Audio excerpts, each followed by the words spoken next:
안녕하세요, 헬시라이프입니다. 오늘은 장내 세균 이야기입니다. 끝까지 보시면 좋은 정보가 가득한 헬시라이프입니다. 장내 세균총은 태아의 출산으로부터 시작이 되죠. 태아는 출생하는 순간까지도 균이 없는 상태로 태어나는데 엄마의 산도를 통과하면서 그곳에 수많은 균들과 처음으로 접촉하게 됩니다. 그 다음은 태어나서 엄마의 젖을 물면서 젖꼭지 주변에 묻어있던 수많은 균들을 같이 먹으며 드디어 장내에 균총이 형성이 되죠.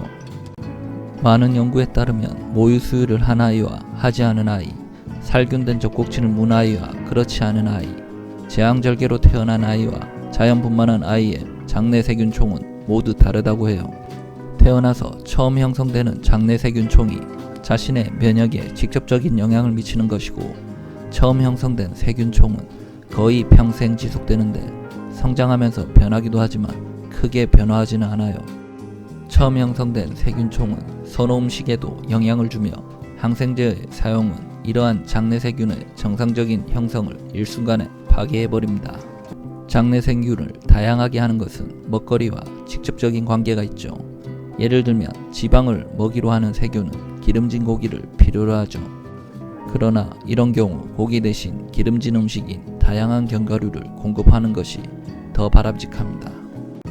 맛에 따라서 세균들이 선호하는 것도 다른데 쓴맛을 좋아하는 균, 신맛을 좋아하는 균 등 다양하답니다. 세균의 다양화를 위해서는 결국 다양한 맛의 음식을 섭취할 필요가 있어요.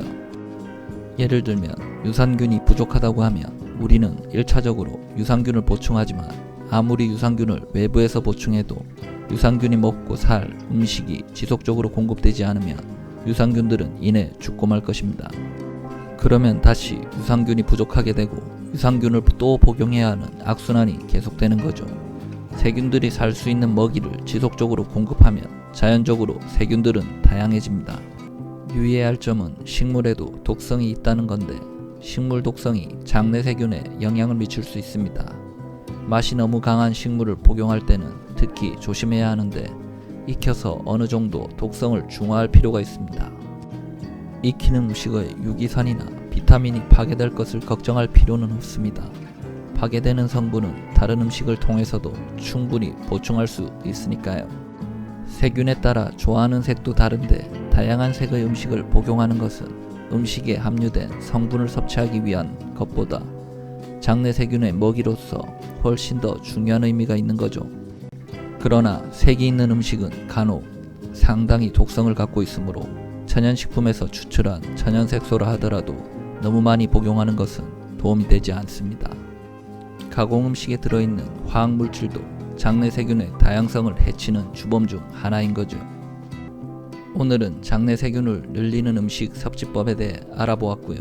유산균이나 우리 장에 좋은 알로에겔에 대해 알아보시는 분이라면 아래 설명란을 참조하시면 좋으실 거예요. 좋아요, 구독, 알림 설정은 저희에게 힘이 됩니다.